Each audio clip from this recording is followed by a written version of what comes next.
I'm so excited to talk to you, Caroline. Welcome to Untempered. I love your content so much. I'm scared because I've fallen into the trap of what I call it informational obesity, where I just felt like I was learning, but also I'm learning too much and I don't know who's teaching me what anymore. And then you're scrolling and scrolling.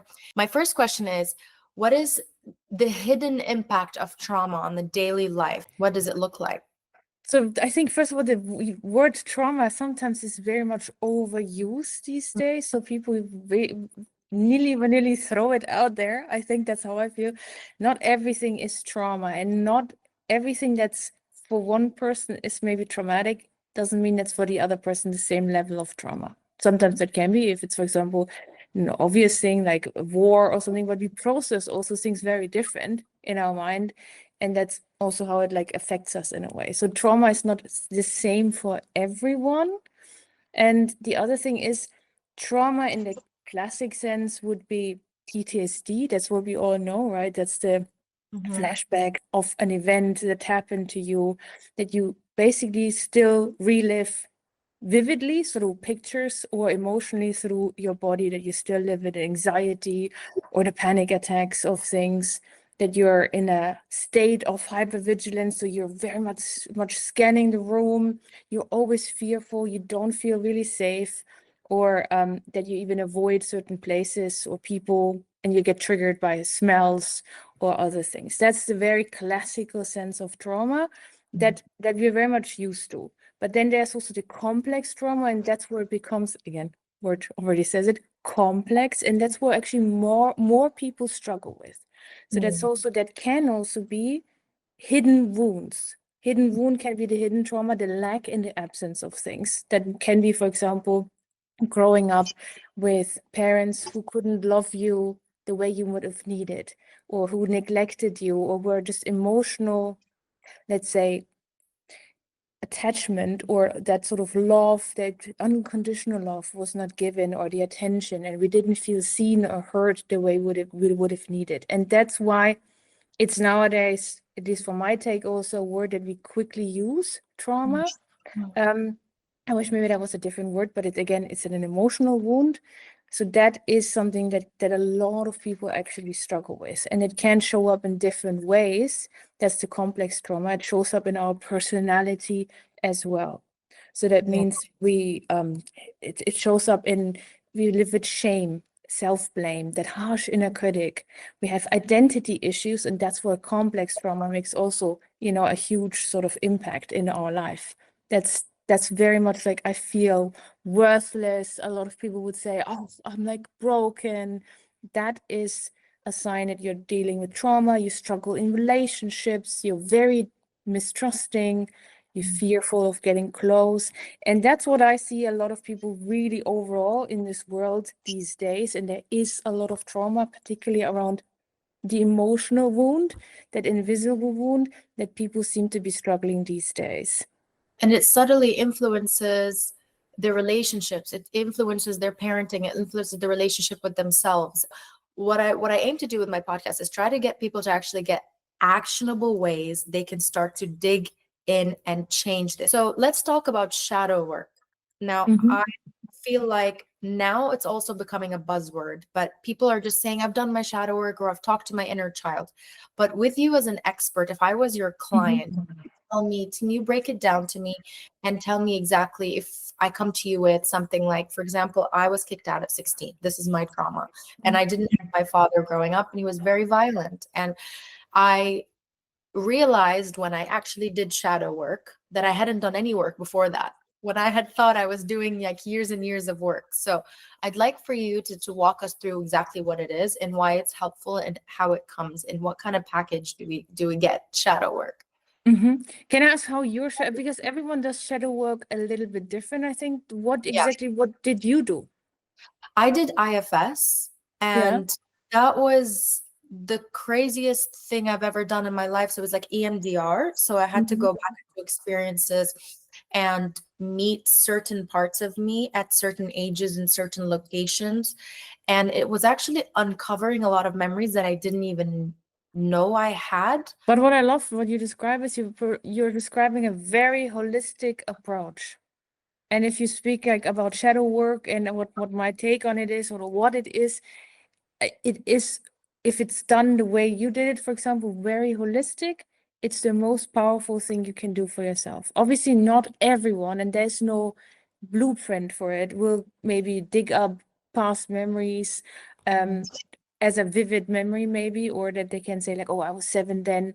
But, and that's the thing, what my personal take is, the nervous system healing is one of the most profound ones to do in the trauma healing work. And that obviously is the mind-body connection, so it ping-pongs off also on your brain, and that's the beauty of neuroplasticity then. So anything that the nervous system lost consistency.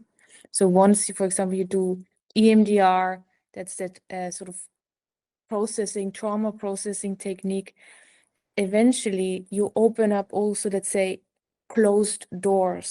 That means memories, things, but it starts with your nervous system has been trained to a level of exposure into exposed stress, but you can handle it. That's also the window of tolerance, how much you can start to tolerate deep diving back into your traumatic memories, into stress, let's say, high level of stress and pain.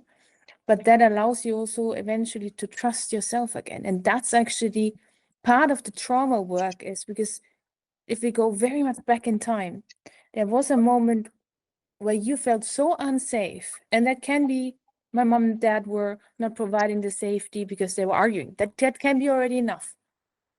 But that created in your nervous system as a sort of stamp and register, I need to be always high alert.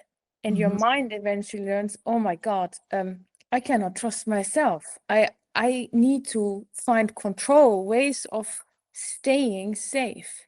And we become very much head based. And I always say, like, that's where you start also intellectualizing your trauma. That's also the self-awareness, which is helpful, but most people stay stuck in it. But eventually, and that's the thing, you can also give yourself way too much information, thinking, and that's the main aim here, like thinking that you're starting to heal. But that's not healing. Healing is, yes, I need the element of talking about my trauma. That can be very much sort of therapeutic and helpful to understand your traumas, the red line, how it shows up in your behavior now as an adult, but that still doesn't heal your nervous system. It's not the somatic work. That's not the real work also with your brain in terms of neuroplasticity, even though lots of things happening here, but you're looping over the same traumas, not processing them. I lived this. I felt like I was learning, but then nothing really was changing. In fact, I gotta say, Caroline, like some parts started getting worse because of how much I knew. And I started feeling a lot of guilt and shame because of that 7-year-old who felt really trapped. I constantly feel trapped. So I came off as an avoidant in all my relationships. And so once I started learning that word and learning about attachment theory, I read all the books, I did all this stuff, before I started doing the work, I started to walk around with shame and guilt and the feeling of failure. Like I failed, really good relationships. And so that's what the danger of intellectualizing without actually implementing any kind of strategies or work to actually create a solution. I wonder if you agree with me as well. We might also create false radical acceptance. So we're like, some people are like, leave him, he's a narcissist. And then we go, okay, well, everybody I know is a narcissist. And then I go back and I accept who I am and how I've shown up in the relationships instead of introspection. Do you deal with this a lot where people start to then blame everyone else because they have all this information and then they neglect the actual accountability that they should be showing up with? Yes, that's often the case, but in a way, and I don't want to normalize it too much, but it is a bit of a normal state. It's almost, again, there is no blueprint, but it happens from what I've witnessed so far. Often like this, people are maybe in the very beginning very unaware, then they finally, it's often like that, struggle so much that they say, okay, I need to change something. Then they're like, oh my God, they create the awareness, like you shared, a lot of information. And I struggle with that word because it's, for a lot of people with trauma, actually the truth, because they are the victim, but that's where victimizing comes in.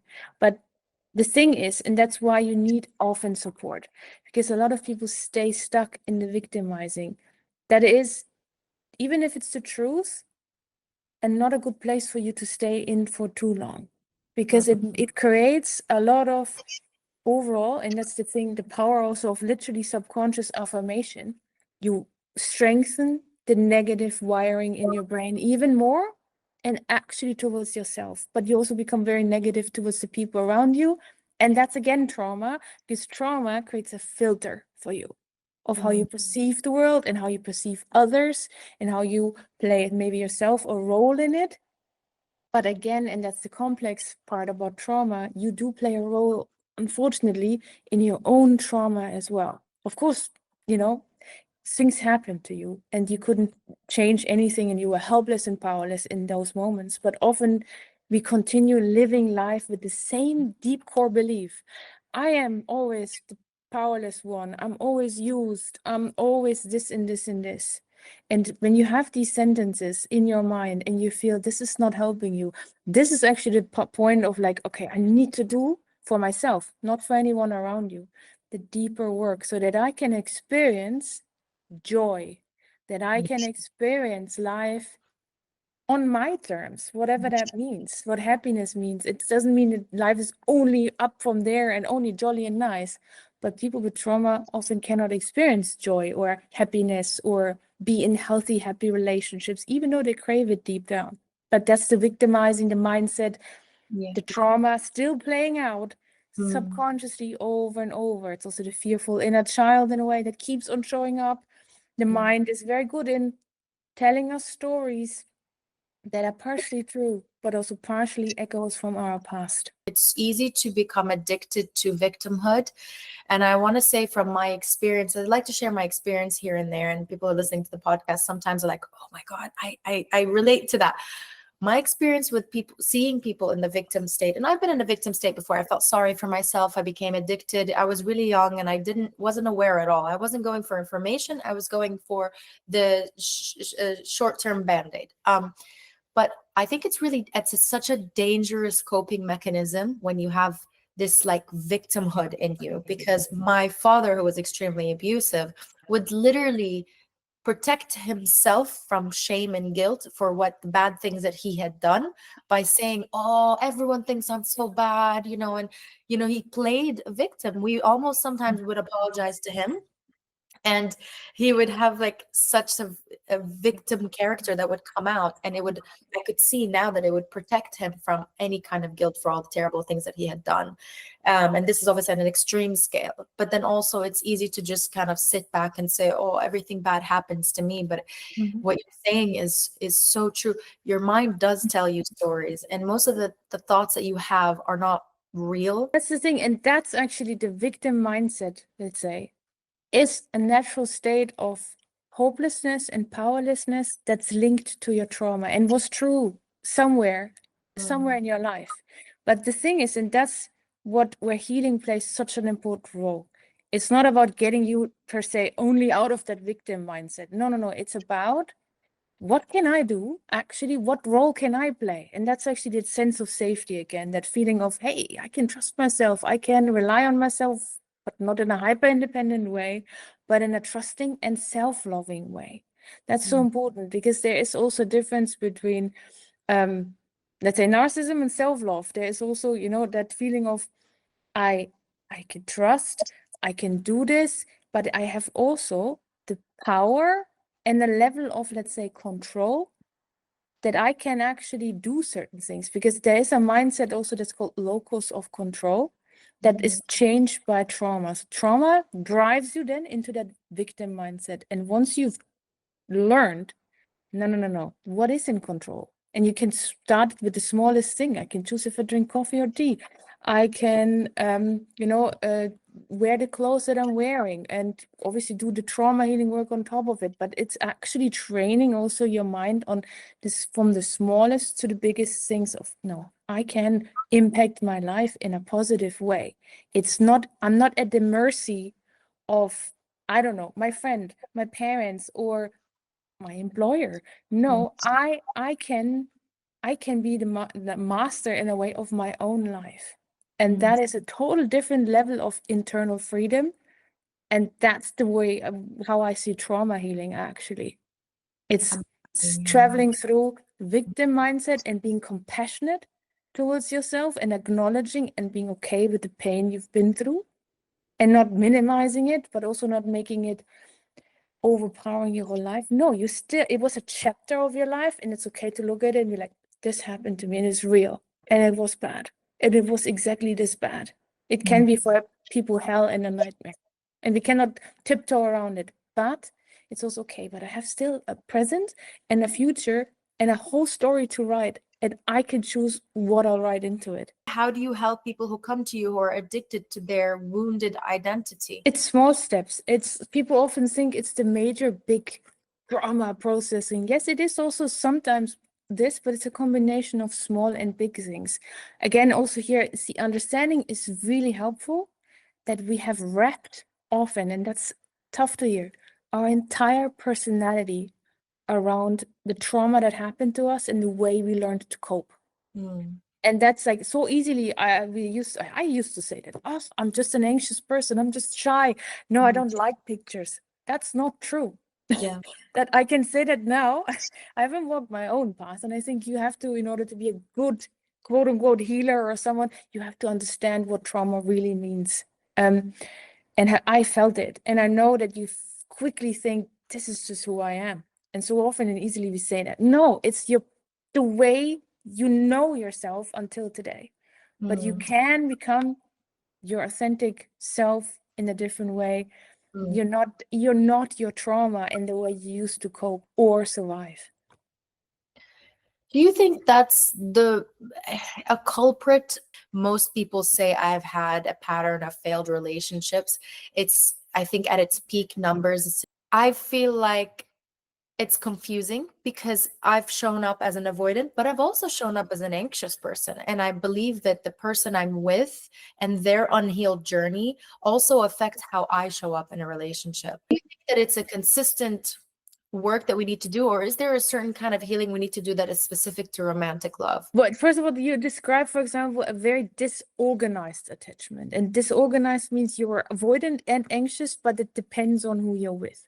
That is also something. And from the dating and from the relationship part, I think that's a little bit how I see it, what's happening overall in this world. We got links immediately also to social media. We're becoming very impatient, and we would like to have change right now and today, ideally yesterday. We want to have everything, let's say, quote unquote, now and perfect and fast. And that's obviously where dating apps and everything doesn't help. It's also much more superficial, right? It's not going into deeper needs, and maybe we are still all on our own healing journey, figuring ourselves out. So that's another thing. And we are very much in this culture of next, not putting, let's say, the effort in. That doesn't mean we need to stay in toxic relationships and try to make them work. That's actually often the case, and that's the wrong thing to do. But when it comes to the romantically, and I spoke about this in the past already, I think it's always good to do, at least how I see it, two things. Always continue your own journey on healing and take it slow when it comes to the dating. I think we're trying very fast to make relationships a thing.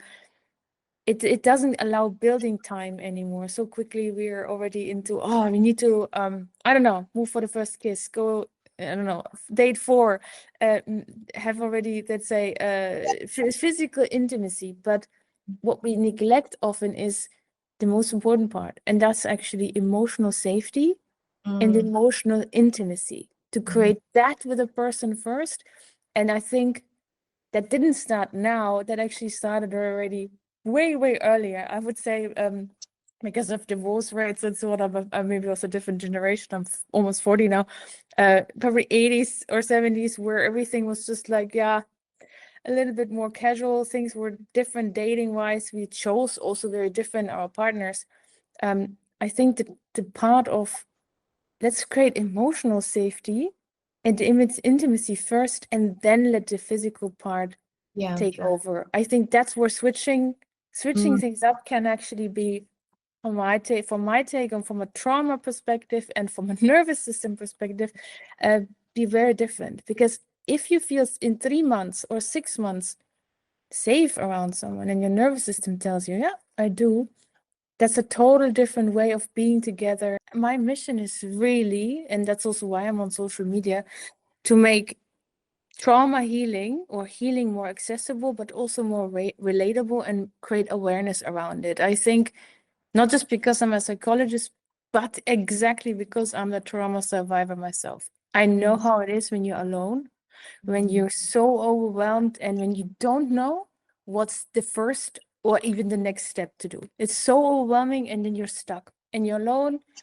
And it's not even alone, you're lonely, and you feel unsafe and uncertain what's the right thing to do. Nowadays, you're even overwhelmed with the information. What's the healing path?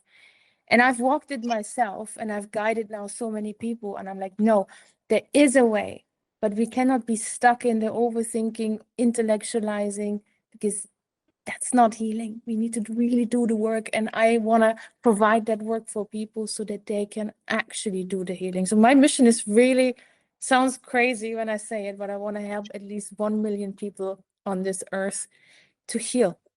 Best piece of advice I think that personally I think I can give is, don't wait until you're ready, and don't think too much about when is the right time to start your healing journey. Because from everything that I've witnessed so far, and everyone I've worked with in almost over a decade by now, everyone came later than they, quote unquote, should have. And I think that's what my strongest advice is. No matter if it's now summertime and you're having, let's say, a quote unquote great time out there in your holidays or something, the best thing you can do for yourself, and that's not just for your personal life, that actually trickles, and that's where we're not so aware of, into everything. If you want to become successful, if you want to, I don't know, change your life around on every level, do the healing work, and you will see.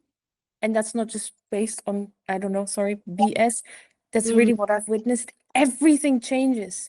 You can be, don't start with, oh, I want to do affirmations. Go into your own healing journey, take it seriously, and choose for the first time maybe yourself. That's not selfish. That is showing up for yourself. And you will see in the 5 years from now, you look back and you're like, my God, I didn't expect this. This is magic unfolding on so many levels. I speak from a personal journey, literally rock bottom, nothingness, to now I'm looking back, I'm amazed how I can heal people, help them, how I can be the person that I truly feel I am. Speak up here to you on a podcast. I would have never thought these things. Healing, there is, from my perspective, a never-ending personal journey of learning and growing.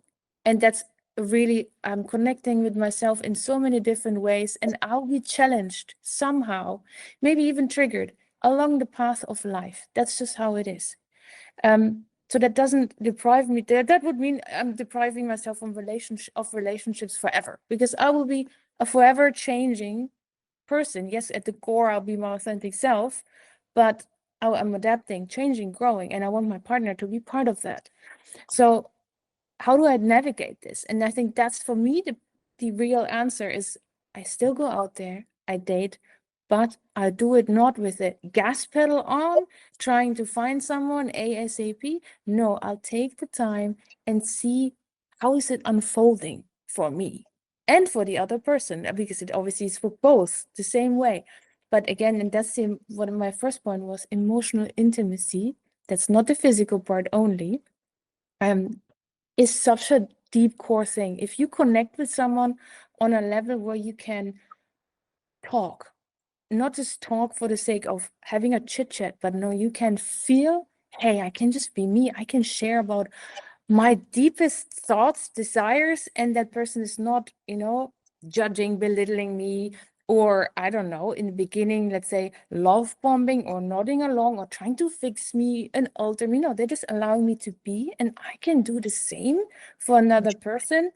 And we see how we can walk the path together. It's about, if I would put it in sort of words, I can shine in my light because I'm here right now. My light is shining. And the other person right next to me is also shining, but we are not dimming each other's light. We're also not here to compete. We are actually wanting to walk life together hand in hand. And how does it work? Like any friendship, anything that we want to do, it takes time. So that's the luxury of time, patience that we forgot these days of like, hey, I give it time. I know I maybe have a timeline of like, I don't know, children, some people in a certain age group or something, but give yourself that level of time. Society had put a pressure on ourselves that we need to have figured things out at certain ages and stages in life. No, the luxury you can do is no, I take time for myself and find the person for me that we can walk that life together. Do it both, the middle way. Go date and see how it feels. If it feels someone is dimming my light, or it feels uncomfortable, your nervous system tells you and your body tells you before your mind can actually pick up on it. But what if our body is still in a survival mode, anxious state because we're still dealing with some things? Would it maybe give us that message when it's actually the right person and we're just in projecting our own inner fears? That's also possible. That's why it's important to give it time. But if you continuously notice, let's say after a few dates, I mean, if you know someone after 5, 6, 7 dates, not maybe 30-minute dates, but and you feel like I'm still feeling anxious, I'm still closed, like in terms of I cannot express myself entirely, or I'm like, is that really what you would want for yourself? Is there a point where it would change? Or is this really not your person? Because eventually, and of course, in the beginning, anxiety is a thing, but if it continuously shows up, then the other person is not sending you the signals from your nervous system, basically, from one nervous system to another, you're safe with me. And before the immense work I did, by the way, that feeling would come up, and I would do the opposite of trust my intuition, because I hadn't worked on the little girl that needed her father's acceptance. I used to actually be more attracted to the person because I felt like I needed to win their approval. And that's the thing. You become a person who wants the approval. And if people pull away or are indecisive, not choosing, and that's the thing, already wrong word, choosing. No, love should not be, I choose you, you choose me. Love is something, for my take, naturally unfolding because two souls meet each other and it's naturally just coming together and both want this to work, and it's actually not even working. It's just they are magnetic towards each other in a not love bombing or toxic way. No, it's just we enjoy life together and we are having such a great time. Thank you so much. Your presence is healing, and I really appreciate you coming on the podcast. Thank you so much.